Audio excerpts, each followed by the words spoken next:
Welcome back. Let your body settle into the bed beneath you, and let your eyes rest closed. There is nowhere else to be right now. Nothing left to finish. Just this moment, and the sound of my voice guiding you gently towards sleep. Tonight, we're going to sit with an old teaching from the Buddhist and Zen traditions, a teaching about the mind. About a restless, wandering, curious mind. The teachers of old had a name for it. They called it the monkey mind. Take a slow breath in through the nose, and let it go long and soft through the mouth. Imagine, if you will, a great forest.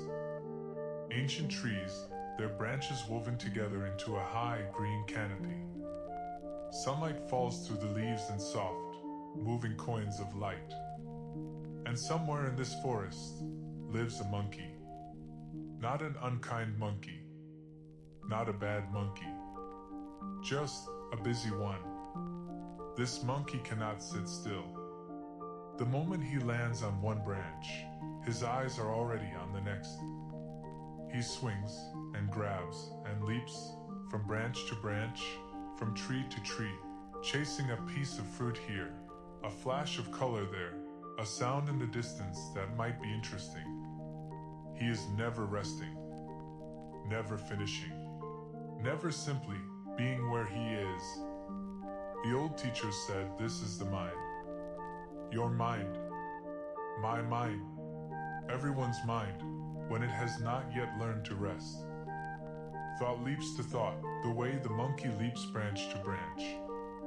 A memory, then a worry, then a plan, then a sound in the next room, then a memory again. Swinging, swinging, never landing. And so tonight, we are not going to fight the monkey. We are not going to scold him, or cage him, or demand that he freeze in place. That has never worked, not for the old teachers, and not for us. Instead, we are going to sit at the foot of his tree, and we are simply going to watch. Breathe in slowly, and out. As you lie here, thoughts may already be swinging through your mind. That's all right.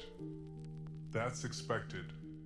That is simply what minds do, especially at the end of a long day.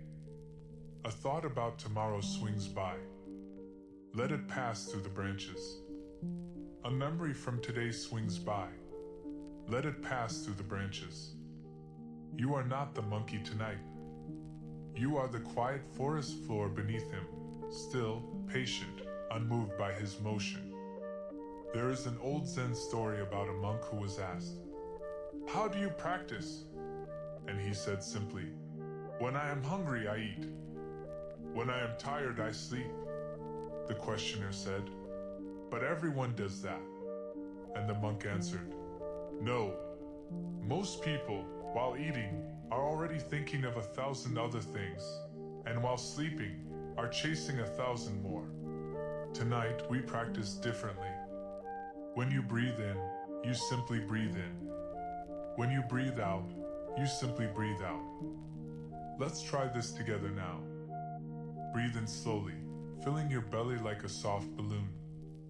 And out, releasing everything you don't need to carry into tomorrow. Again, in and out. The monkey in the trees above may still be swinging. You may hear him rustling the leaves, a thought here, a thought there. That's all right. You don't need to call him down. You don't need to follow him either. The old teachers say that with enough patience sitting, night after night, the monkey begins to tire. His leaps grow shorter. His pauses grow longer. He starts to rest on a branch a little longer before swinging away. This doesn't happen by force. It happens by kindness. By simply continuing to sit at the foot of the tree, breath after breath, without judgment, without frustration, just patient, quiet company. So if a thought swings through your mind right now, greet it the way you'd greet a bird landing briefly on a branch nearby. You notice it. You don't chase it. You let it fly on when it's ready. There is another old story, one the forest monks used to tell about monkeys, not this monkey of ours, but one very much like him.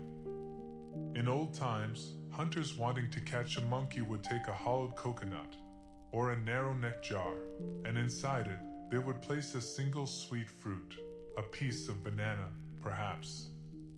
They would tie the jar to a tree and leave. Before long, a monkey would smell the fruit and reach his hand through the narrow opening. His fingers would close tightly around the prize inside. But now, his fist, full and closed, was too wide to pull back out through the narrow neck of the jar. The monkey would pull, and pull, and pull, caught, trapped, frightened, never realizing that the only thing holding him there was his own grip. He was free the entire time. He simply had to open his hand and let go. The old teachers loved this story because they said it is not so different from the way we hold our thoughts at night. We grasp a worry, we grasp a memory, we grasp a plan for tomorrow, and we close our fist around it so tightly that we forget we were always free to simply open our hand.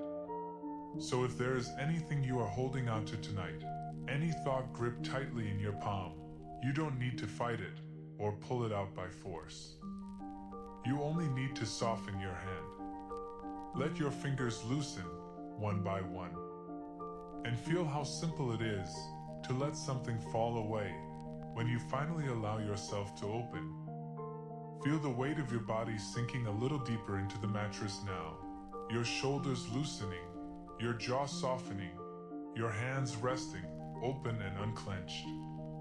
Breathe in and out, longer than the in-breath, the way a candle flame settles when the air around it grows still.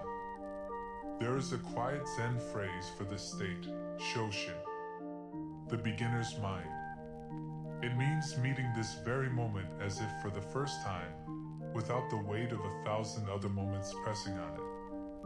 Right now, in this bed, in this breath, everything is new. There is nothing to solve, nothing to remember, nothing to plan. Just the forest, the soft light through the leaves, and somewhere above you, a monkey who is, for the first time tonight, slowing down. Picture him now, high in the canopy. His leaps have grown fewer. He finds a wide, comfortable branch. He sits. He looks down through the leaves at you, resting so peacefully below him, and something in him softens too. He curls up on the branch. His breathing slows to match his stillness. And for tonight, the forest grows quiet. You may keep breathing slowly now in your own time, in and out, letting each breath carry you a little further from thinking and a little closer to rest. There is nowhere to be but here, nothing to do but breathe, and nothing waiting for you but sleep. Somewhere above you, the forest has gone still. The monkey sleeps curled on his wide, quiet branch, his open hand resting gently at his side, holding nothing, needing to hold nothing. The moonlight settles softly through the leaves, falling in slow, silver patches across the forest floor, across you, like a blanket made of quiet. You don't have to do anything with this stillness. You only have to let it hold you. Let your breath grow slower, softer, further apart, each one a little wave, arriving and receding, arriving and receding. Whatever tomorrow brings, it can wait outside the door of this moment. Tonight belongs only to rest. If your mind should wander once more, gently, like an old friend guiding a lost traveler home, bring it back here, to your breath, to the stillness of the forest, to the soft, open quiet of your own open hand. There is nothing left to solve tonight, nothing left to carry, only this breath, and the next, and the next, drifting now, deeper and deeper, like a leaf settling slowly onto still water. Rest now. Let go now. Sleep now. There is an old story of a great scholar, a learned man, who had read every book he could find and studied under every teacher he could reach. He had opinions on everything, answers ready before the questions were even finished. One day, this scholar traveled a long road to visit a quiet Zen master deep in the mountains. He wanted to learn about the nature of the mind. The master welcomed him warmly, invited him to sit, and offered to prepare tea. The scholar sat, already speaking, already explaining all that he knew, all he had read, all he believed to be true. The master listened and began to pour. He poured the tea into the scholar's cup, and the cup filled, and still he poured, and the tea rose to the very brim, and still he poured, and the tea began to spill over the edge, across the table, onto the floor. "Stop!" the scholar cried. "The cup is full. Can't you see? It won't hold any more." And the master set down the kettle, calm, unhurried, and said, "Yes, just like this cup, you are full of your own opinions and certainties. How can I show you anything until you first empty your cup? Take another breath now, slow and easy. And as you breathe out, imagine setting something down, just for tonight, whatever certainty, whatever worry, whatever plan you've been carrying so tightly all day. You don't have to release it forever. Only for these 15 minutes. Only until morning. There is a kind of rest that only comes when we stop trying to fill every moment with more thinking, more solving, more remembering. Tonight, we practice becoming an empty cup. Not empty in the sense of missing something, but empty the way the night sky is empty, spacious, open, ready to hold whatever quiet stars wish to arrive. Breathe in slowly and out. Notice, if you can, how much of the mind's business tonight is really just old tea, still swirling in an already full cup. The same worry poured in again. The same memory poured in again. The same plan for tomorrow poured in again and again and again, spilling over, never truly settling. Let it spill now. Let it go. You don't need to catch it. You don't need to clean it up. Just let it fall away, the way tea falls from the edge of an overfull cup, without struggle, without weight. There's a smaller story, told alongside this one, about a young student who came to the same mountain, eager to learn everything at once. He asked question after question, barely pausing to hear the answers. The old master simply smiled and said, "You are trying to pour a river into a teacup." The student didn't understand at first, so the master explained gently. Wisdom cannot be forced into a mind that is rushing. It arrives slowly, drop by drop, the way dew gathers on a leaf overnight, quietly, without effort, while the leaf simply rests. There is one more small story from that same mountain, about an old innkeeper who lived at the bottom of the path. Travelers would often stop at her inn on their way up to see the master, their bags heavy with gifts, questions, plans, and worries they meant to bring with them. The innkeeper would always say the same thing before they continued on. "Leave what you can hear. The mountain has enough weight of its own. You'll find climbing lighter that you arrive faster and see more clearly." Some travelers listened and set their heaviest bags down by her door. Others insisted on carrying everything up with them, certain they'd need it all. It said the ones who arrived at the top with empty hands were the ones who found the most rest once they got there. Tonight, you don't need to carry anything up the mountain with you. You can leave it all, just for now, at the bottom of the path. The bags will still be there tomorrow, if you truly need them. But tonight, you can climb lighter. Feel your shoulders loosening now, your jaw softening, the muscles around your eyes letting go of any tension they've been holding since morning.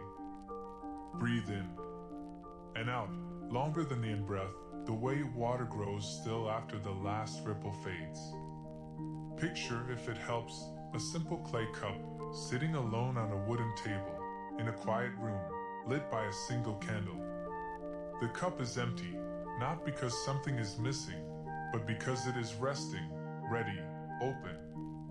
That cup is you tonight. There is nothing you need to hold on to, nothing you need to prove, decide, or carry forward until morning. Just this breath. And the next. And the next. The scholar in the story, they say, sat quietly for a long while after his cup overflowed, and for the first time in many years, he said nothing at all. And in that silence, something in him finally had room to rest. May you find that same room tonight. Let your breathing slow further, softer, further apart, each breath a little wave, arriving gently, and receding, arriving, and receding. Whatever tomorrow asks of you, it can wait outside the door of this moment. Tonight belongs only to rest. If a thought tries to pour itself in once more, gently let it overflow, let it fall away without needing to be caught. There is nothing left to solve tonight, nothing left to fill, only this breath, and the next, and the next. Somewhere on that quiet mountain, the old innkeeper's door has closed for the night, the heavy bags left behind her, forgotten by morning, and the path up the mountain lies empty and still under a wide, patient sky. The clay cup on the wooden table sits untouched, the candle beside it burning low, its light growing soft and dim. You don't have to do anything with this stillness. You only have to let it hold you, drifting now, deeper and deeper, like the last quiet drop settling into still water. Rest now. Let go now. Sleep now. There is an old teaching the Buddha once gave his students about pain and about something he called the second arrow. He asked them to imagine a man walking through the forest, and without warning, an arrow flies from the trees and strikes him. The pain is immediate, sharp, real. This is simply what happens sometimes in a life. An arrow finds us, whether we're ready or not. But then, the Buddha said, so often, a second arrow follows the first. This second arrow does not come from the forest. It comes from within. It's the arrow of our own reaction. I shouldn't have been walking this path. Why does this always happen to me? What if it happens again? This is unbearable. This will never heal. The first arrow causes pain. That much no one escapes. But the second arrow, the one we fire at ourselves again and again, long after the first has already landed, that is the arrow that causes suffering. Take a slow breath in through the nose, and let it go long and soft through the mouth. Tonight, whatever arrow found you today, a hard word, a disappointment, a worry that struck without warning, let it have simply been the first arrow. Let it land and let it be done. Notice, if you can, whether a second arrow is still flying, whether some part of your mind is still replaying the moment, adding story after story on top of what actually happened. You don't have to catch that second arrow tonight. You can let it pass by unanswered. There's a smaller story, often told beside this one, about two monks walking home after a long day of travel. They came to a wide river, swollen from recent rain, where a young woman stood, unable to cross. Without a word, the older monk lifted her onto his back, carried her across the water, set her down gently on the far bank, and continued on his way. The younger monk walked beside him in silence, but his mind would not rest. Monks are not supposed to touch women, he thought. How could he have done that? Hours later, still troubled, the younger monk finally spoke. "Why did you carry that woman across the river?" And the older monk said, "I set her down on the river bank hours ago." "Are you still carrying her?" Breathe in slowly and out. So often, we are the younger monk, still carrying something for hours, for days, long after the moment itself has already been set down on the riverbank behind us. Tonight, whatever you've been carrying, you're allowed to set it down. Right here, on this soft riverbank of rest. There is one more small story from a village at the edge of a quiet valley. A farmer's only horse ran away one evening. His neighbors came to console him. "Such bad luck," they said. "Maybe," the farmer replied. The next week, the horse returned, bringing 3 wild horses with it. The neighbors came again, this time to celebrate. "Such good luck," they said. "Maybe," the farmer replied. The following day, the farmer's son tried to tame one of the wild horses, was thrown from its back, and broke his leg. "Such bad luck," the neighbors said. "Maybe," the farmer replied. Not long after, the army came through the village, taking every able-bodied young man to war, but they passed over the farmer's son because of his broken leg. "Such good luck," the neighbors said, and the farmer only ever answered the same way. "Maybe." The farmer never fired a second arrow. He let each moment be simply what it was, without piling story upon story on top of it, without deciding too quickly what any of it meant. Feel your shoulders loosening now, your jaw softening, the muscles around your eyes letting go of any tension they've been holding since morning. Breathe in and out, longer than the in-breath, the way a pond grows still again after a single stone has already sunk beneath the surface. Whatever struck you today, let it have been just the one arrow. Let the water close quietly over it, no ripples chasing ripples, no story added to story. You are allowed to simply rest tonight, without deciding what today meant, without carrying it one step further than it's already traveled. Sometimes the kindest thing we can do for ourselves at the end of a day is simply not add anything more to it. Not one more thought, one more judgment, one more story about what it all means. Just let today be today, complete exactly as it was, no more and no less. The first arrow already did its work, and it's done now. It doesn't need your help to keep striking. It doesn't need you to relive it, to explain it, to make sense of it before you're allowed to close your eyes. There is nothing left to solve tonight. Nothing left to defend, explain, or carry forward.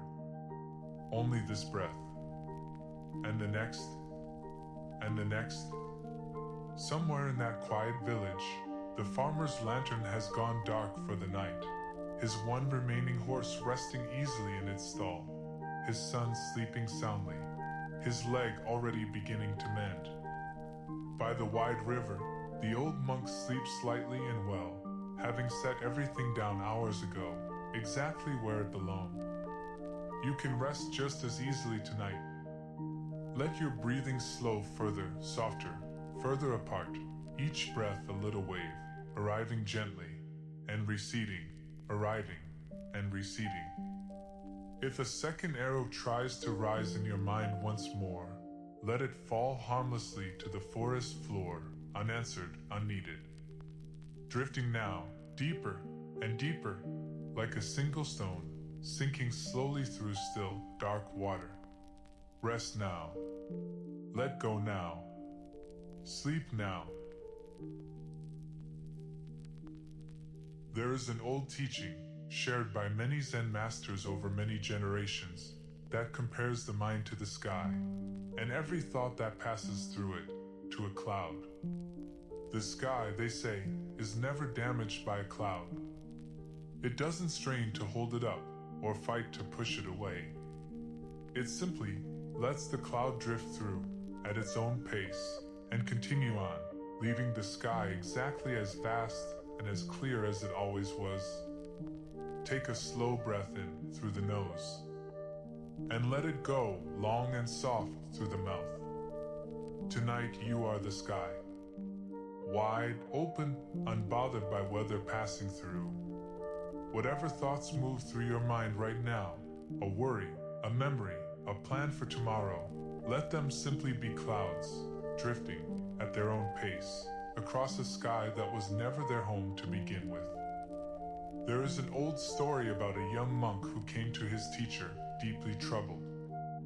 "My mind won't stop," he said. "Thoughts crowd in from every direction. I can't find a moment of stillness." The old teacher led him outside, and they sat together beneath the open sky, watching the clouds move slowly overhead. "Tell me," the teacher said, "what is the sky doing to stop those clouds?" The young monk thought for a long while. "Nothing," he finally said. "It isn't doing anything at all." "Exactly," said the teacher. "The sky doesn't chase the clouds away, and it doesn't grab hold of them to keep them close. It simply remains sky, no matter what passes through it. Your mind can rest the very same way. Breathe in slowly and out. If a thought passes through your mind right now, you don't have to chase it, and you don't have to hold on to it. You can simply notice it, the way you notice a cloud drifting past the window without needing to follow it out the door. There's a smaller story often told beside this one, about a lake high in the mountains, so still and clear that it perfectly mirrored the sky above it. Clouds would drift across its surface just as they drifted across the sky itself. One day, a traveler stopped at the lake's edge and asked an old fisherman resting there, "Doesn't it bother the lake, holding the reflection of every cloud that passes?" The fisherman smiled. "The lake doesn't hold anything," he said. "It only reflects what's there, for as long as it's there. When the cloud moves on, the lake doesn't search for it, and it doesn't feel any less whole for its passing. It simply reflects the next one, or reflects nothing at all, and is just as complete either way. Feel your shoulders loosening now, your jaw softening, the muscles around your eyes letting go of any tension they've been holding since morning. Breathe in and out, longer than the in-breath, the way a cloud slowly loosens and fades at the edges until it's part of the sky again. There's one more story, from a coastal village where fishermen would watch the sky each morning to know what kind of day awaited them. An old woman there was known for her calm, unshaken by storms or stillness alike. A young fisherman once asked her, "How is it that nothing ever seems to trouble you?" She pointed up at the moving clouds. "I stopped believing any weather was permanent," she said. "The storm clouds pass, the clear skies pass too. I simply learned to watch, instead of holding on to whichever one happened to be overhead. You don't need today's weather to follow you into sleep tonight. Whatever clouds moved across your sky today, heavy or light, dark or bright, they can keep drifting now, out past the edges of this moment, while you rest beneath a sky that was never changed by any of them. Notice how spacious you feel when you stop trying to manage the weather, when you simply let the sky be sky. It takes no effort to be the sky. That's the quiet secret at the heart of this teaching. You don't have to work at stillness, or force a cloud to move faster, or build walls to keep the next one out. You only have to remember that you were always the sky, wide, clear, and unshaken, long before any cloud ever passed through, and long after the last one drifts away. Every mind has stormy days. That's simply weather. It was never a flaw in the sky itself. There is nothing left to solve tonight. Nothing left to chase, or hold, or push away. Only this breath. And the next. And the next. Somewhere above that quiet mountain lake, the last clouds of the day are drifting toward the horizon, unhurried, taking nothing with them and leaving nothing behind. The coastal village has gone dark and still, the old woman sleeping peacefully beneath an open, unclouded sky. You can rest just as easily tonight, beneath a sky just as wide, just as unbothered, just as endlessly capable of holding whatever drifts through it without being changed by any of it. Let your breathing slow further, softer, further apart, each breath a little wave, arriving gently, and receding, arriving, and receding. If one more thought drifts through your mind, let it pass the way a cloud passes a quiet window, without a sound, without a trace.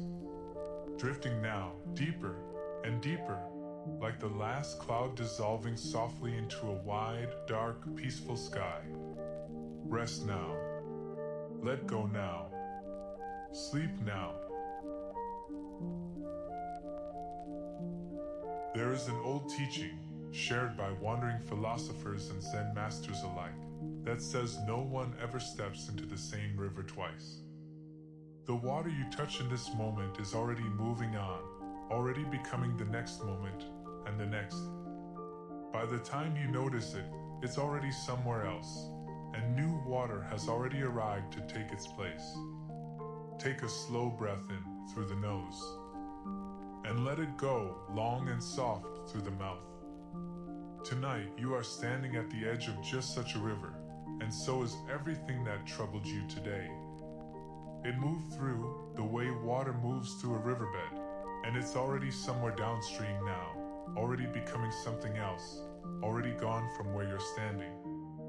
There is an old story about a monk who lived beside a wide, slow-moving river, and spent his mornings simply sitting at its edge, watching the water pass. A traveler once stopped and asked him, "Aren't you troubled, watching the same river every single day? Doesn't it grow tiresome?" The monk smiled. "I have never once watched the same river," he said. "The water before me this morning is already halfway to the sea. What I'm watching now has never existed before, and it will never exist again." The traveler sat down beside him, and for the first time in a long while, found himself simply watching, without needing the water to be anything other than what it was, moving past, moment by moment. Breathe in slowly, and out. Whatever moved through your day today, the good and the difficult alike, it isn't standing here with you anymore, unless you're the one holding it in place. The river has already carried it downstream. You're allowed to let it go all the way. There's a smaller story often told beside this one, about two travelers who came to a river too wide and fast to cross safely. They waited 3 full days on its bank, watching, hoping the water might finally grow calm enough to wade through. An old woman who lived nearby saw them waiting and laughed gently. "You're waiting for the river to become still," she said. "But rivers were never meant to become still. If you want to cross, you cross the river as it is, not the river you're hoping it will become." The travelers realized then that the water flowing past them on the 3rd day was not the same water they'd first arrived to see. Nothing they were waiting for had ever been standing still to begin with. Feel your shoulders loosening now, your jaw softening, the muscles around your eyes letting go of any tension they've been holding since morning. Breathe in and out, longer than the in-breath, the way a current slows and widens as a river nears the quiet of the sea. There's one more story, from a small village built along the bend of a river. An old woodworker there was known for never mourning a single day the same way twice, no matter how hard the day had been. A neighbor once asked him how he managed such steadiness. He held up a bowl he'd carved that morning, its wood grain rippling like moving water. Every plank of wood I use has already changed by the time I finish carving it, he said. It dries a little more, it settles a little more, it is never quite the piece I started with. I stopped trying to hold my days still a long time ago. I just let each one pass through my hands like water, and trust the next one to arrive exactly when it's ready. You don't have to hold today still either. It was always moving the entire time, even while it felt heavy, even while it felt like it might never end. It's already becoming yesterday now, already drifting further downstream with every breath you take. Whatever this day carried, it's already passing beyond you. You don't need to reach out and pull it back. You can simply let the current keep doing what a current has always done. There is a kind of peace that comes only from stopping the struggle to hold water in your hands. The tighter you grip, the faster it slips through your fingers.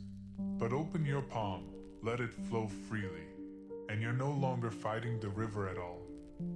You're simply standing beside it, at rest exactly where you are. Tonight, you don't have to hold on to anything that's already moving on. Not the hard moments, and not even the good ones. They were never meant to stay still. They were only ever meant to pass through, and to be, for their brief moment, exactly what they were. There is nothing left to solve tonight. Nothing left to hold in place. Only this breath. And the next. And the next. Somewhere along that quiet riverbank, the monk has gone inside for the night, the water still moving steadily past his empty seat, carrying the last light of the day out toward the sea. The old woodworker's shop has gone dark, his newly carved bowl resting on the windowsill, its grain still catching the faint moonlight like a small, still current. You can rest just as easily tonight, letting today's water keep moving, trusting that tomorrow will arrive as its own new river, fresh and unburdened by anything that came before it. Let your breathing slow further, softer, further apart, each breath a little current, arriving gently, and moving on, arriving, and moving on. If one more thought drifts by, let the river simply carry it further downstream, out past the edge of this moment, without needing you to follow. Drifting now, deeper and deeper, like the last quiet ripple smoothing into a wide, slow-moving river. Rest now. Let go now. Sleep now.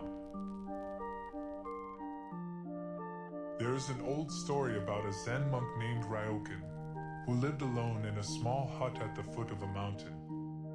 He owned almost nothing, a sleeping mat, a robe, a bowl for rice, and he wanted for nothing more. One night, a thief slipped quietly into his hut, searching in the darkness for something worth taking.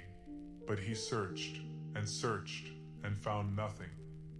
The hut was, in every way that mattered to a thief, completely empty. Just as the thief turned to leave empty-handed, Ryokan woke, and rather than call out in alarm, he said gently, "You've come a long way to visit me, and you shouldn't leave without a gift." He took off his own robe and offered it to the startled thief, who took it and disappeared quickly into the night. Ryokan sat alone afterward, naked in the cool night air, looking out through the open door at the sky. "Poor man," he said softly to himself. "I wish I could have given him this beautiful moon." Take a slow breath in through the nose, and let it go long and soft through the mouth. Tonight, you don't need anything more than what's already here. An empty house isn't a house that's missing something. It's a house with nothing left to guard, nothing left to lose, nothing left to defend against the dark. Let your mind become that kind of empty tonight, not lacking, but light, not hollow, but open. There's a smaller story often told beside this one, about a young wandering monk who came across an old, abandoned house deep in the countryside, its doors long fallen from their hinges, its rooms bare and swept clean by wind and weather. He decided to stay the night, and found to his surprise that he slept more peacefully in that empty house than he ever had in the crowded inns along his path. There was nothing in the house to want, nothing to compare himself against, nothing waiting to be organized, fixed, or improved. He wrote in his travel notes the next morning, "A full house gives the mind 1,000 small chores. An empty house gives the mind nothing to do but rest." Breathe in slowly and out. Whatever your mind has been trying to arrange, fix, or hold on to tonight, you can set it down now, the way you'd set down a heavy bag at the door of an empty room. You don't need to carry it any further tonight. There's one more story about an old woman who, after many years, finally cleared up the house where she'd raised her children. Room by room, she gave away furniture, folded away old clothes, emptied drawers that had stayed closed for years. Her neighbor, watching all this from the doorway, said, "Doesn't it feel strange seeing the house so empty?" The old woman stood quietly in the bare living room, sunlight falling freely across the floor for the first time in decades.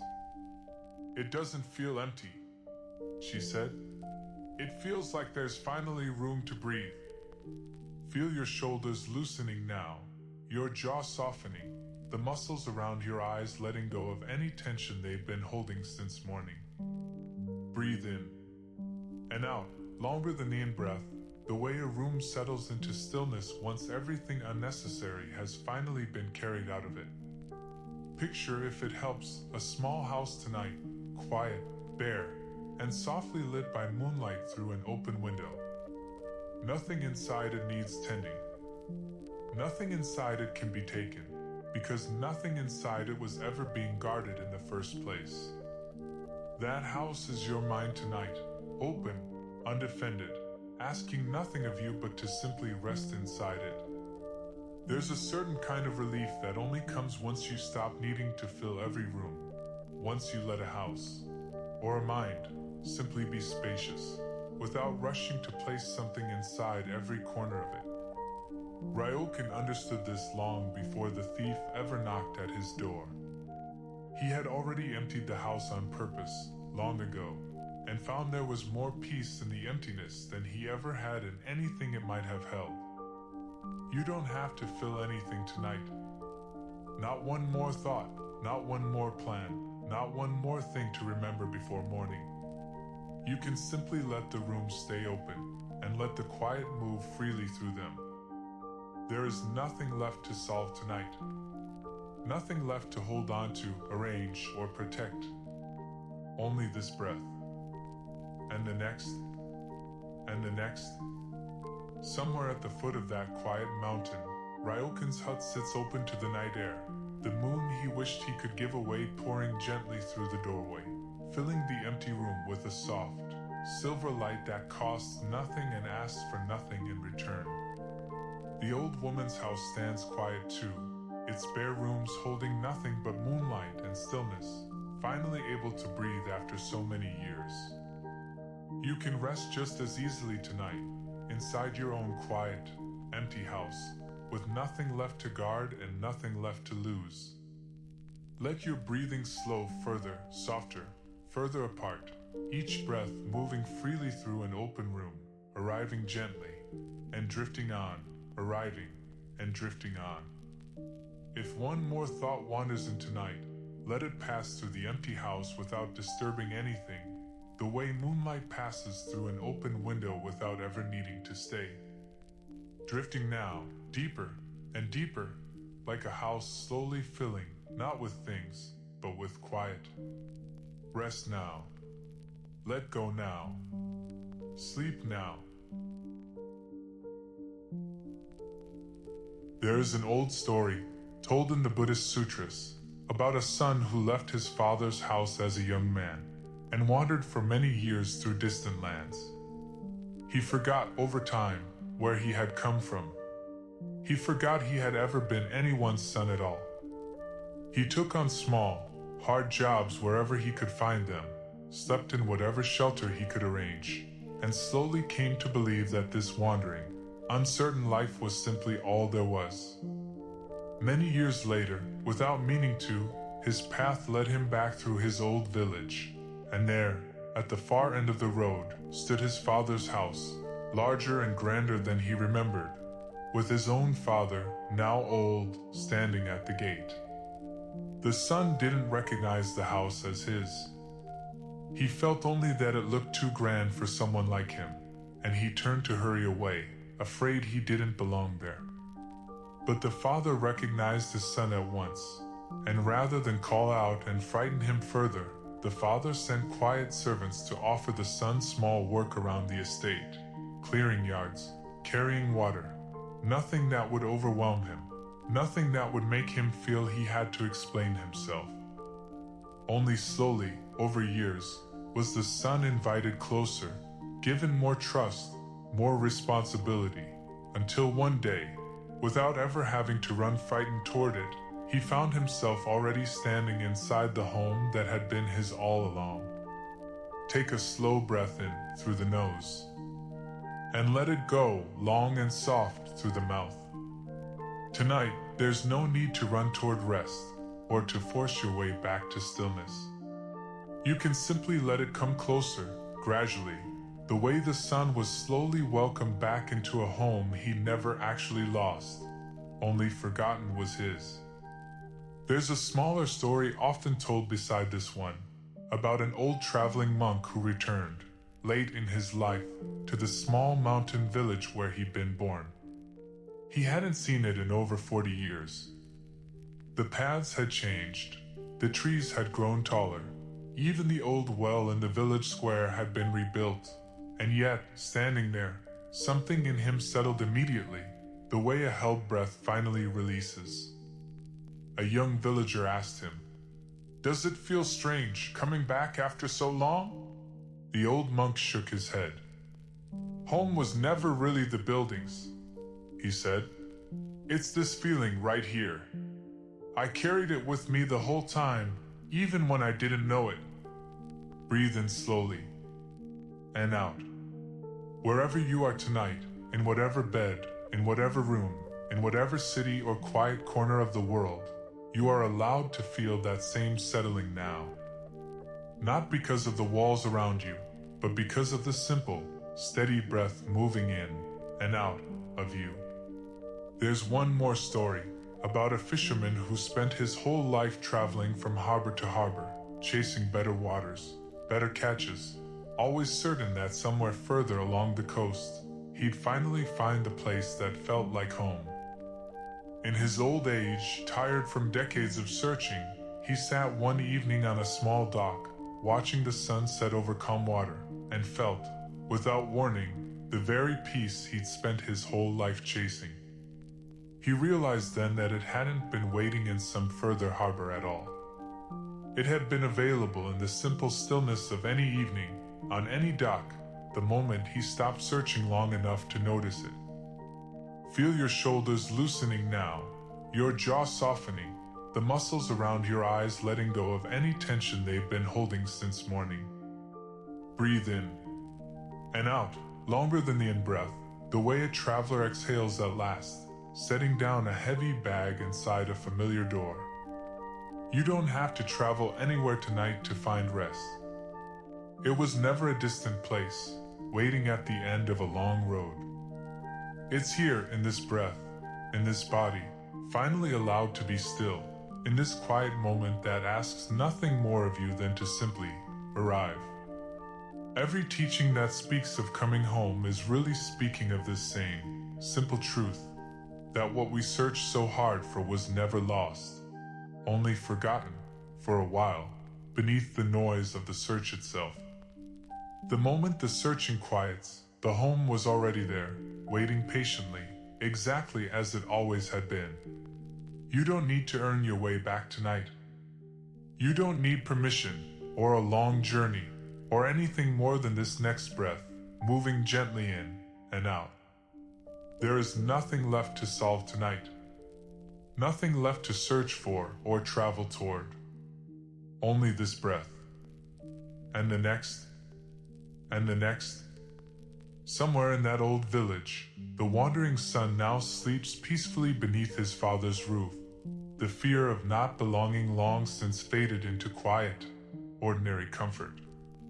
The old monk's mountain village has gone dark and still. It's rebuilt while standing quietly beneath the same stars it always has. And on a small, calm dock, the old fisherman rests easy, his long search finally, gently over. You can come home just as simply tonight, not to a place, but to this breath, this body, this stillness that was here, waiting patiently the entire time. Let your breathing slow further, softer, further apart, each breath its own small homecoming, arriving gently, and settling in, arriving, and settling in. If your mind wanders once more tonight, let it find its way back here, the way a tired traveler finds their way, without needing directions, straight to their own front door. Drifting now, deeper and deeper, like a long journey finally, quietly ending. Rest now. Let go now. Sleep now. There is an old teaching, many centuries old, told by Zen masters through a series of 10 simple images, the story of a herder and a bull. It is a teaching about searching and finding, and finally, about resting completely, without needing to search for anything at all. Tonight, we'll walk through all 10 stages together slowly, the way the old teachers meant for it to be walked, not as a lesson to be understood, but as a path to be felt, one quiet step at a time, all the way to sleep. There's no need to hold on to every detail.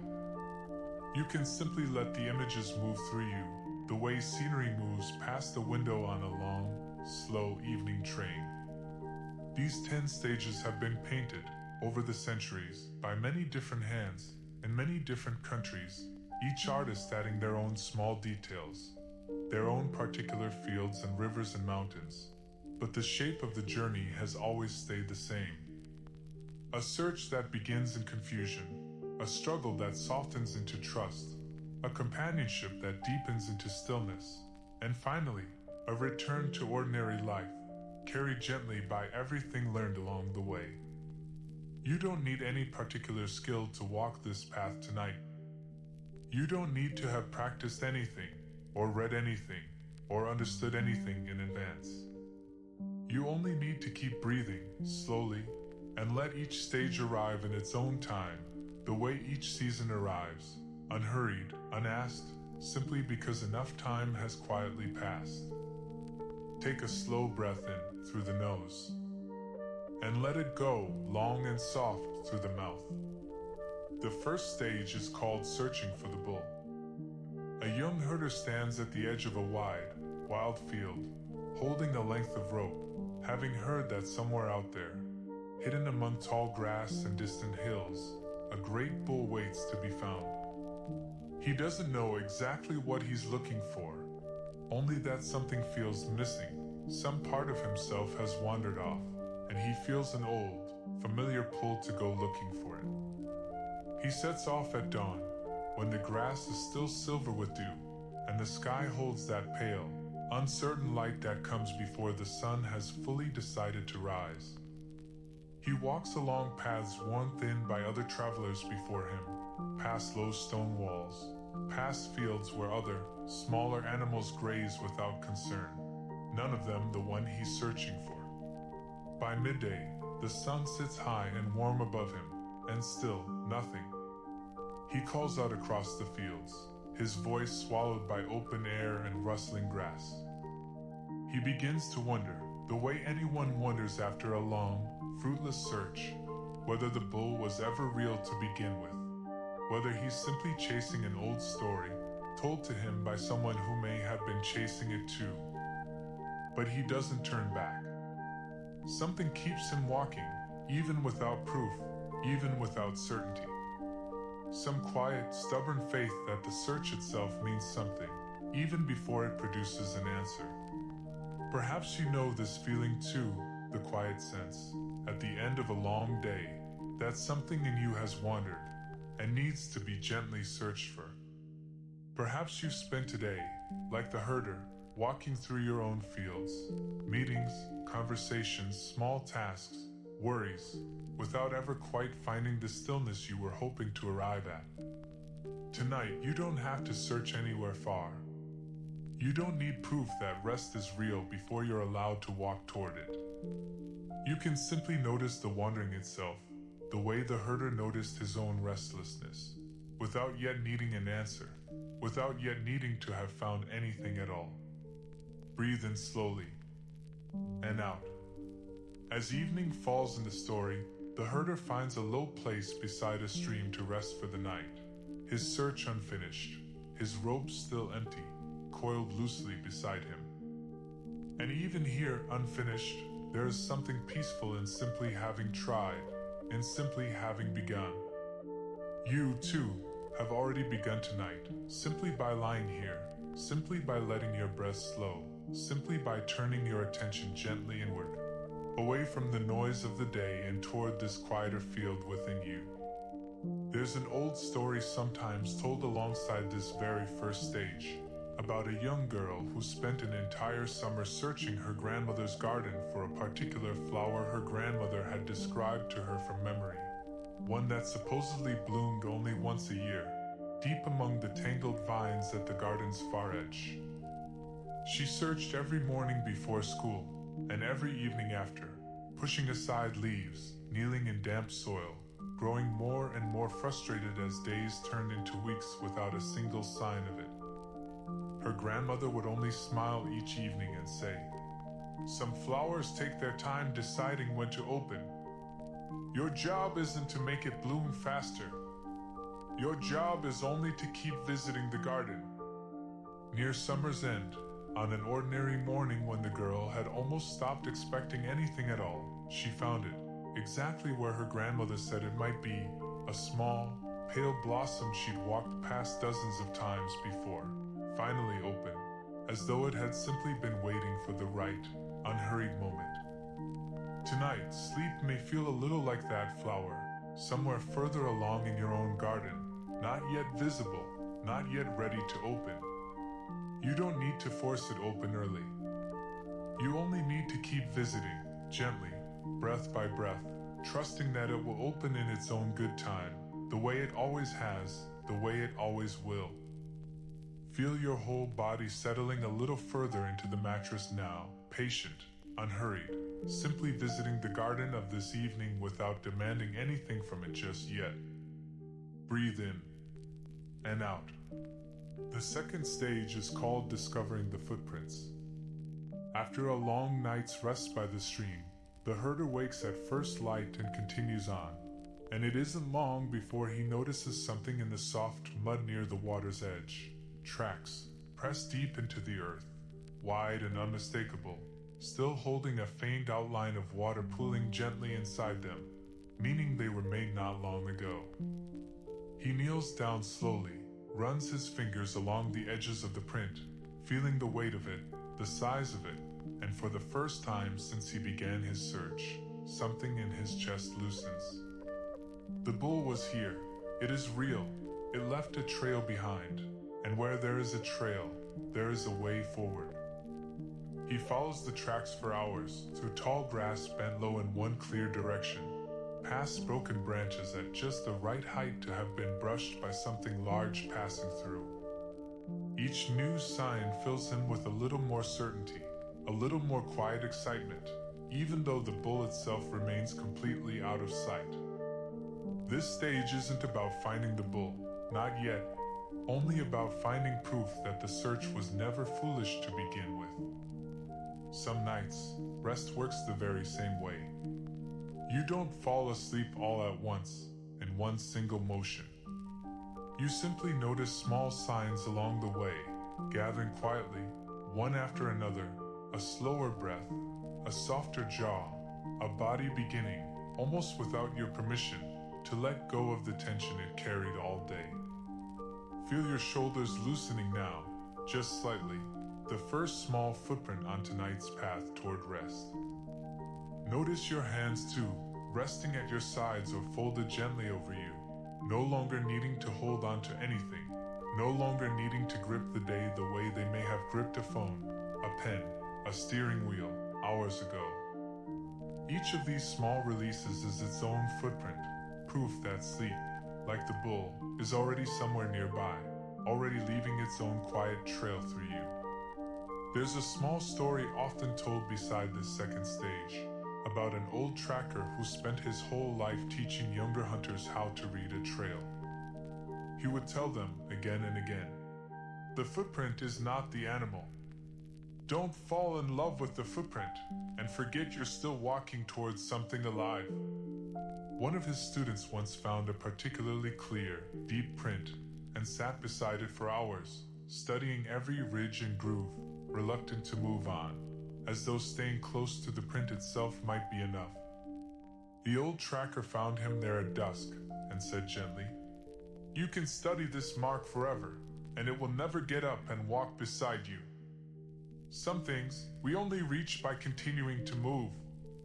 Tonight, if a small sign of sleep arrives, a yawn, a heavy eyelid, a slow, softening breath, you don't need to sit and study it, examining whether it's real, whether it will last, whether more will follow. You can simply let it be a footprint, proof enough that you're on the right path, and keep gently moving forward, breath by breath, without stopping to examine each one too closely. Breathe in and out. Feel your whole body a little heavier now against the mattress beneath you, a little less interested in movement, a little more willing to simply continue resting, the way the herder continued walking, unhurried, trusting the trail to lead him exactly where he needed to go. The third stage is called perceiving the bull. Further along the trail, deep in a stand of tall trees where afternoon light falls in dappled patches across the forest floor, the herder catches his first real glimpse, far off, through a gap in the branches, the bull's broad shoulder, its dark, curved horn, its powerful shape shifting slightly in shadow. His breath catches. His heart quickens, the way anyone's heart quickens at the edge of finally arriving somewhere long sought after. After so much searching, here, finally, is proof beyond footprints, beyond signs and mud. The bull itself, close enough now to see with his own eyes, close enough to almost believe he could reach out and touch it. But seeing isn't yet catching. The bull moves further into the trees the moment it senses him, unhurried but unwilling, still wild, still free, still very much its own creature, uninterested in being caught before it's ready. The herder doesn't chase after it wildly. He's learned enough by now to know that chasing too quickly only sends it further away. Instead, he simply keeps walking, steady and patient, letting the glimpse itself be enough for now, trusting that the rest will come in its own time. Notice, tonight, if you can already feel the faint outline of sleep somewhere nearby, not yet fully arrived, but visible at the edges of your awareness, a softness gathering behind your eyes, a heaviness beginning to settle into your limbs, a quiet, distant sense that rest, like the bull in the trees, is closer now than it was even a few minutes ago. You don't need to chase it either.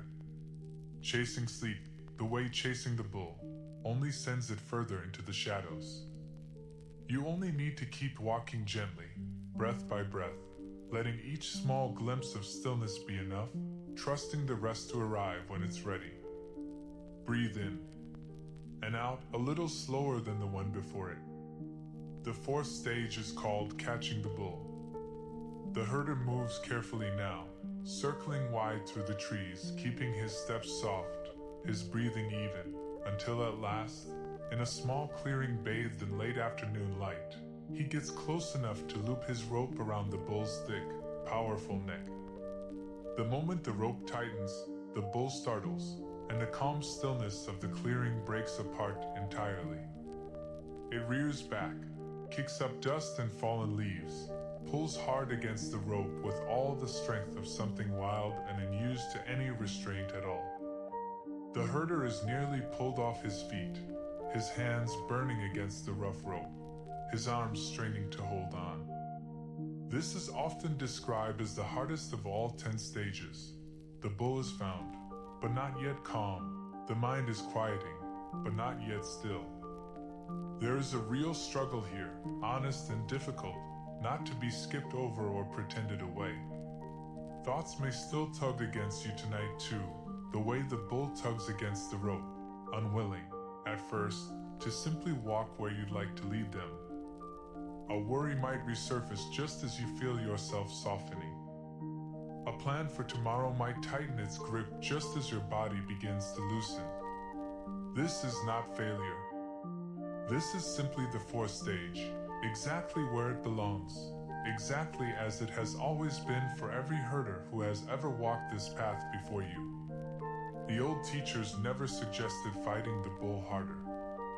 They only suggested holding the rope steadily, without panic, without giving up, and without needing the struggle to end immediately. The herder plants his feet, leans back gently against the pulling, and simply waits. He doesn't win by force. He wins, eventually, by patience.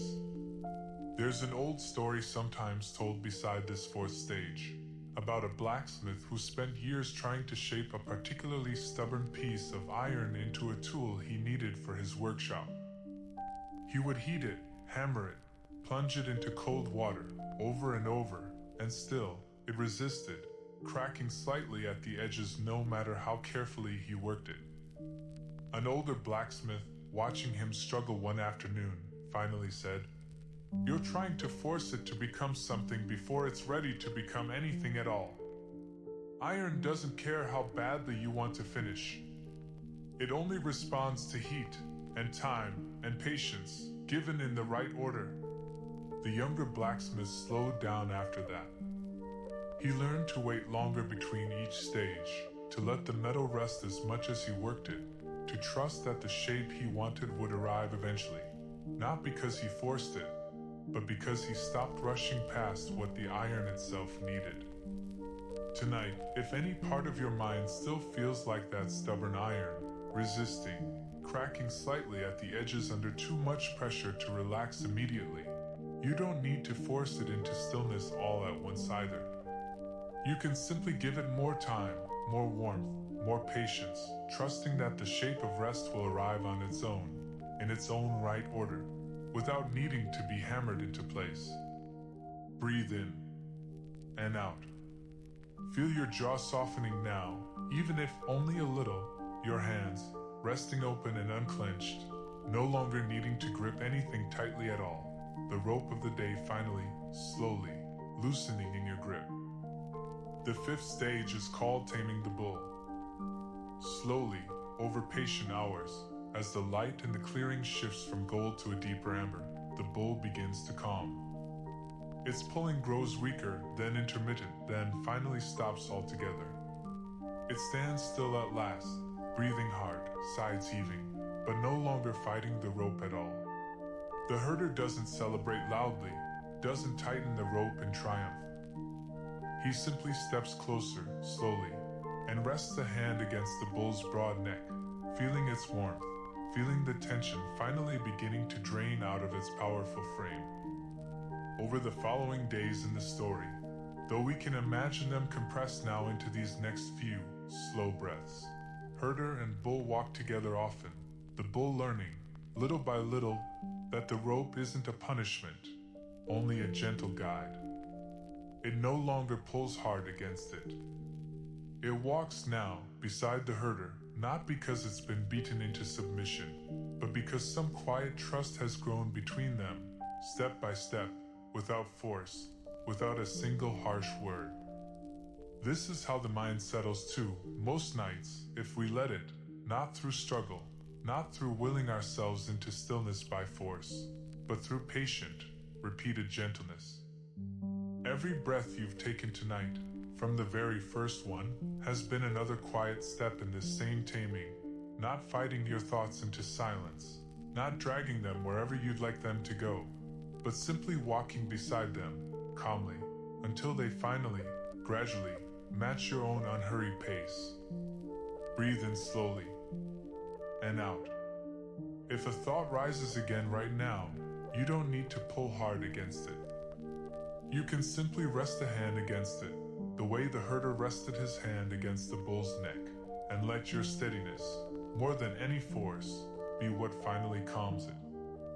There's a smaller story often told just before this next stage, about two brothers who once shared the work of caring for a difficult, headstrong horse on their family's farm. The younger brother spent months trying to master it through sheer force, pulling hard on the reins, raising his voice, determined to prove he was strong enough to control it. The older brother took a different approach entirely. He spent whole afternoons simply sitting near the horse, saying nothing, offering it water, letting it grow accustomed to his presence without ever asking anything of it at all. Weeks passed before he even attempted to place a hand on its back. When their father finally asked which brother had made more progress, the younger brother could only show a horse still skittish, still uneasy, flinching at sudden movement. The older brother simply walked calmly into the field, and the horse, without any coaxing at all, walked over and rested its head against his shoulder. "How did you do it?" the younger brother asked, frustrated after so many months of struggle. "I stopped trying to win," the older brother said. "I just kept showing up, gently, until there was nothing left to fight about. Tonight, if any part of you is still trying to win against sleep, still gripping, still pushing, you're allowed to simply stop trying to win too. You don't have to force this next part. You only have to keep showing up, gently, breath after breath, the way the older brother kept showing up in that quiet field, asking for nothing, until trust arrived entirely on its own. Feel that trust beginning to settle now, low in your chest, spreading slowly outward into your arms, your legs, the whole of your tired, willing body. The sixth stage is called riding the bull home. Now, with trust firmly settled between them, the herder climbs onto the bull's broad back for the very first time, and the bull, calm and willing, doesn't so much as flinch. It simply begins to walk, carrying him easily along the path toward home, through fields now painted gold by a lowering sun. The herder doesn't grip tightly with his knees, doesn't steer with force or tension. He simply rests atop the bull's steady, rolling rhythm, and after a while, he even takes out a small flute he's carried this whole journey, and begins to play a slow, simple tune, at ease, in no hurry at all, letting the bull choose the pace, letting the road unwind beneath them at its own gentle speed. There is something in this image worth holding on to tonight. After all the searching, all the catching, all the patient taming, rest finally becomes easy, even pleasant, even something to be enjoyed rather than achieved. The struggle of the earlier stages has fully given way to something closer to companionship. Two creatures moving together, unhurried, toward the same quiet destination. You don't have to force sleep to arrive tonight, any more than the herder needs to force the bull to walk faster. You can simply rest atop your own steady breath, and let it carry you the rest of the way home, unhurried, at ease, playing its own quiet music the entire way. Feel the weight of your body sinking a little deeper into the mattress now, carried, gently, by breath alone, no longer needing your effort, no longer needing your guidance, simply moving forward on its own steady, ancient rhythm. There's a small story often placed here too, between the ride home and what comes after, about a sailor who spent 40 years at sea before finally retiring to a small cottage within sight of the harbor. For the first few months on land, he found he couldn't sleep without the gentle rocking motion of a ship beneath him, tossing and turning in his still, silent bed, missing a movement he'd never once thought he'd miss. An old friend, also a retired sailor, told him, "You don't need the ship anymore. You only need to remember what the rocking taught you, that everything eventually settles, given enough time, whether you're steering it or not." The sailor began, slowly, to notice his own breathing instead, the way it rose and fell like gentle waves, in and out, whether he paid attention to it or not. Within a season, he was sleeping more soundly on solid ground than he ever had at sea, having found, at last, that the rocking he missed had been inside him the whole time, disguised as breath. Tonight, if you've been searching for some particular rhythm to help you rest, a certain thought, a certain position, a certain way the evening needed to go, you can let that searching go now too. Your own breath has been rocking you gently this entire time, rising and falling, in and out, a steady, ancient rhythm that needs no ship at all to carry you safely toward rest. Breathe in and out. The seventh stage is called the bull transcended. The herder arrives home at last, just as the sun dips below the hills, painting the sky in long streaks of rose and amber. He slides down from the bull's back, ties the rope loosely to a post beside his small house, and goes inside to rest. When he steps back outside a while later, he looks around for the bull, meaning to check on it, to bring it water, to see that it's settled comfortably for the night, but the bull is gone. Not lost, not run away, not stolen, simply no longer there, and strangely, he finds he isn't worried at all. He realizes, standing quietly in his own yard beneath the first stars of evening, that he never needed the bull itself. He needed only what the long search for it had taught him: patience, trust, steadiness, the slow unclenching of old fear. Those things remain with him completely, whether the bull is standing in his yard or not. Some nights, this happens too, near the edge of sleep. You stop needing anything at all to help you drift off. No counting, no particular breathing pattern, no special thought to hold onto like a rope. The searching simply completes itself, quietly, without announcement, and what's left behind is only quiet, ordinary rest, needing nothing further from you at all. Breathe in and out slower still than the one before it. There's a quiet story sometimes told just here, at this threshold between the 7th and 8th stages, about an old innkeeper who, after 40 years of running a small inn along a busy mountain road, finally closed its doors for the last time and retired to a small room at the back of the building. Travelers who passed through afterward would sometimes knock, out of habit, expecting the familiar warmth of a fire and a bed for the night, only to find the door locked, the windows dark. A few grew frustrated, feeling that something had been taken from them, some comfort they'd relied on without ever truly thanking her for it. But those who knew her well understood that she hadn't vanished, hadn't abandoned anything. She had simply finished the work that was hers to finish, and no longer needed to prove it by keeping the doors open. She would sit some evenings on a small bench behind the inn, watching the same road she'd tended for decades, at peace with having nothing left to offer travelers but a quiet, knowing smile as they passed. Tonight, whatever effort you've made to arrive at this moment, the breathing, the noticing, the patient walking through each of these stages, you don't need to keep proving it worked. You don't need to keep offering yourself evidence that you're relaxed enough, ready enough, tired enough. You can simply close that door now too, gently, the way the old innkeeper finally did, and rest without needing to keep serving anyone, even yourself. Breathe in and out slower again than the one before it. The 8th stage is called both bull and self-transcended. This stage is often shown in the old paintings that accompany this teaching, not as a picture of a herder or a bull at all, but simply as an empty circle. No bull, no herder, no rope, no house, no field, only open, spacious stillness, complete entirely in itself, needing absolutely nothing added to it, and nothing at all taken away.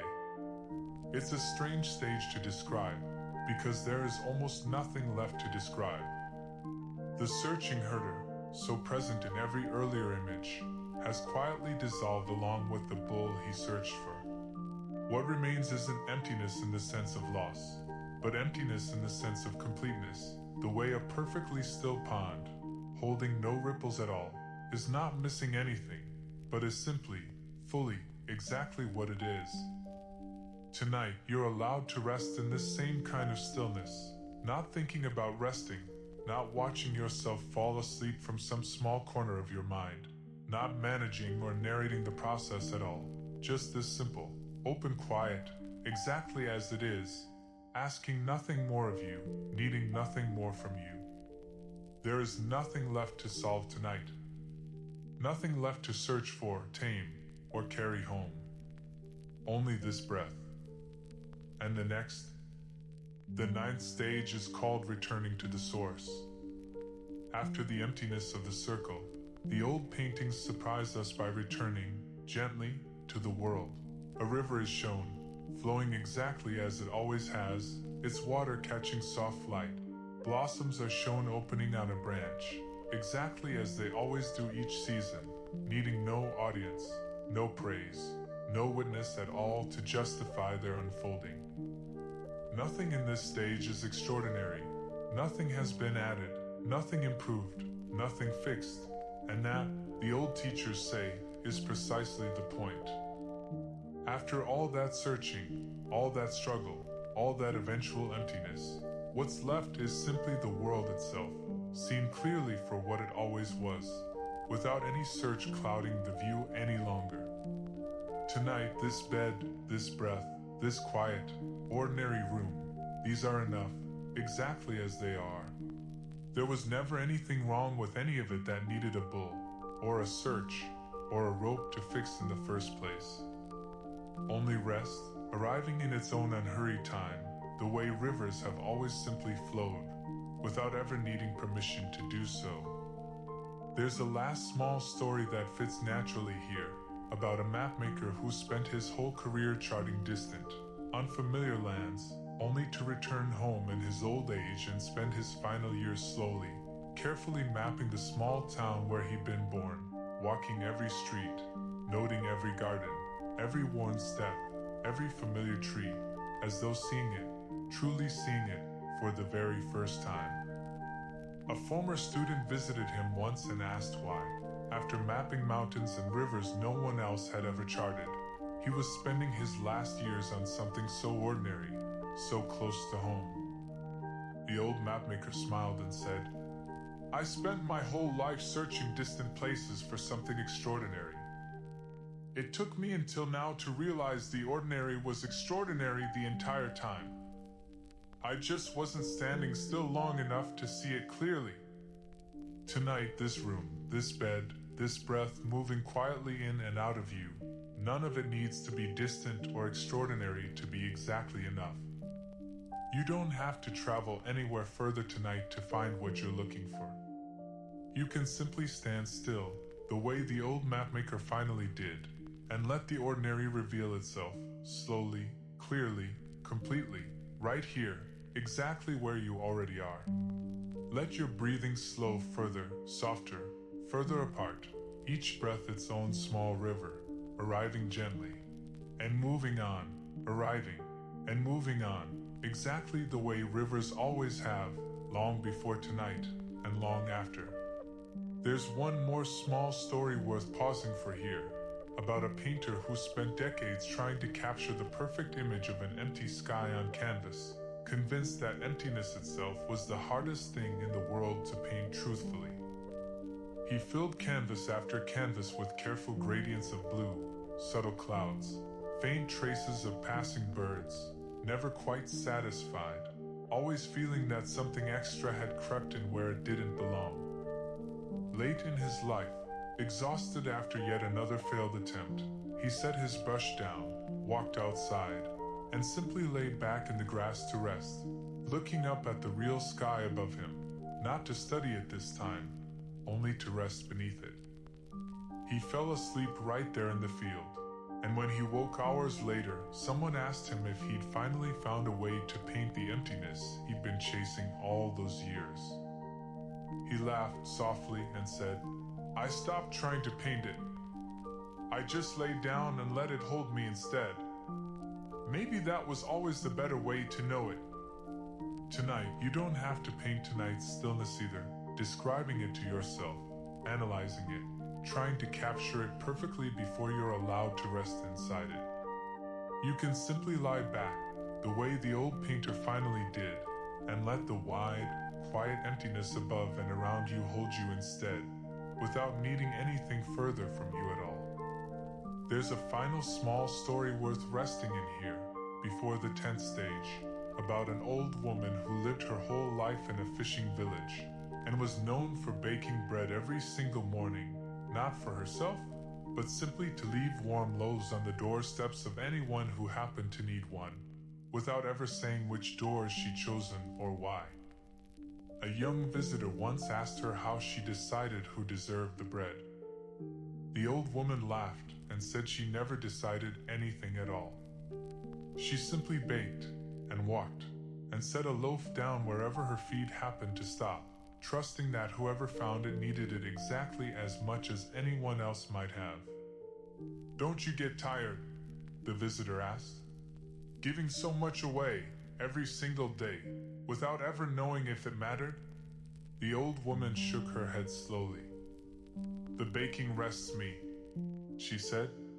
"It was never really about the bread reaching someone. It was about my own hands staying soft and warm and busy with something simple, instead of clenched around all the things I used to worry I couldn't control.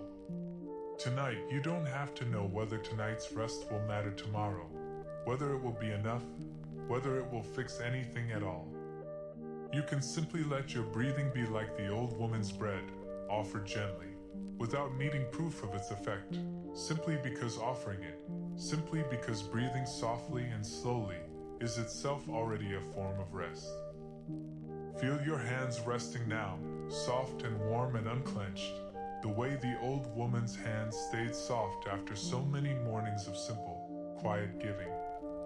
Breathe in and out. And the 10th stage is called entering the marketplace with open hands. In the final image, the herder, now simply an old, ordinary man, indistinguishable from anyone else, walks into a busy town at midday, mixing freely among the crowd, offering a kind word here, a warm hand there, asking absolutely nothing in return. He carries no rope now, no bull, no outward sign at all that he ever spent a single day of his life searching for anything. He has simply become, once again, an ordinary part of ordinary life. Only now, I rest within it, wherever he happens to go, whatever small task happens to be in front of him. There's a lightness to him that others notice without quite being able to name, a stillness that seems to move with him from stall to stall, conversation to conversation. Tonight, you don't have to carry anything more with you either, all the way to the end of this teaching.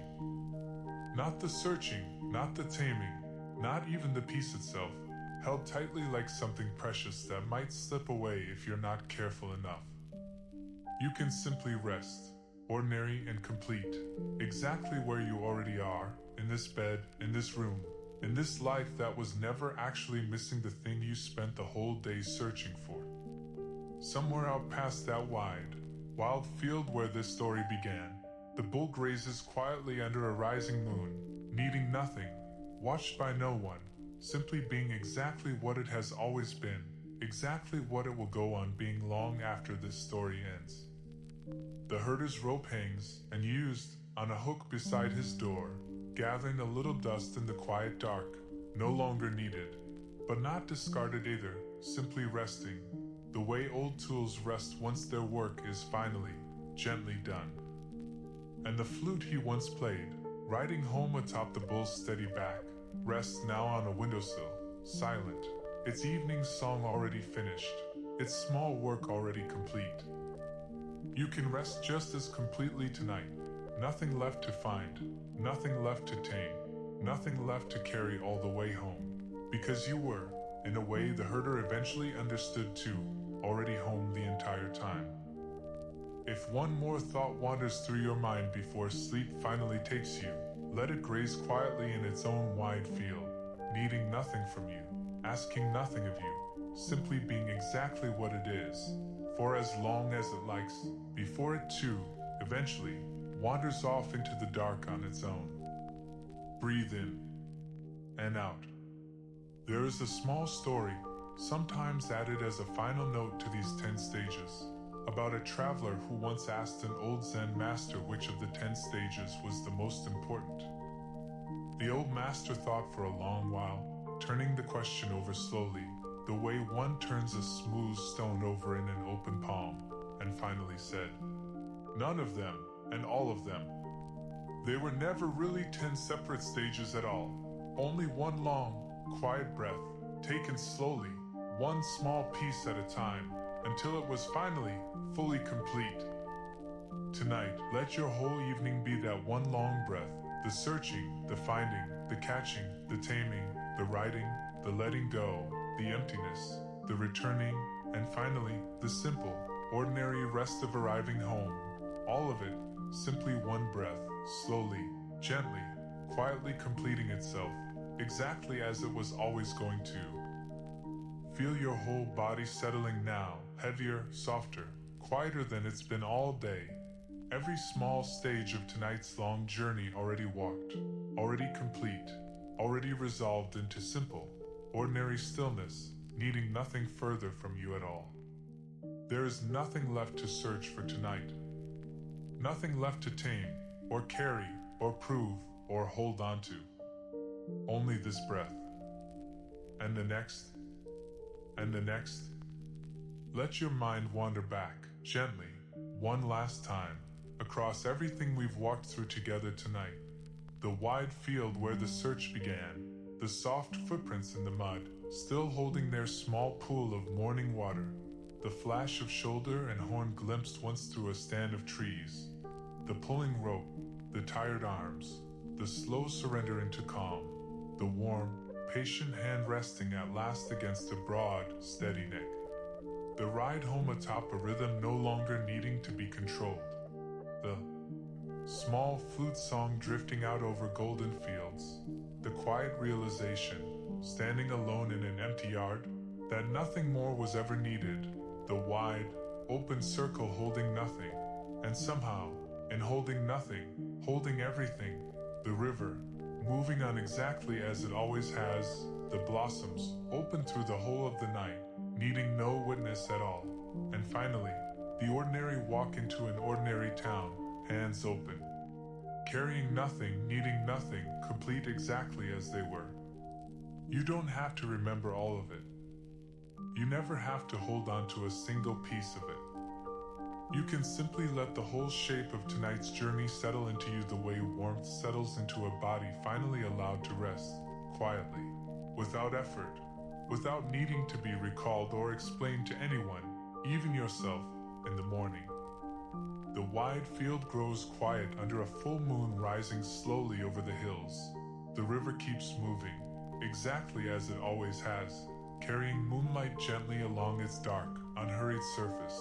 The blossoms on the branch stay open through the whole of the night, needing no one at all to admire them in order to be complete.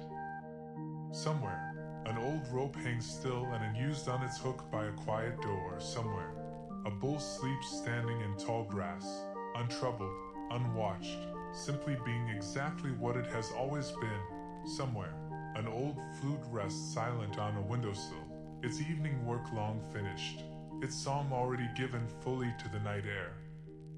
And somewhere, in an old, empty circle of stillness, needing nothing added and nothing taken away, you rest. Let your breathing slow further still, softer, further apart, drifting now deeper and deeper, the way along, winding path finally, after so many turns, quietly arrives home.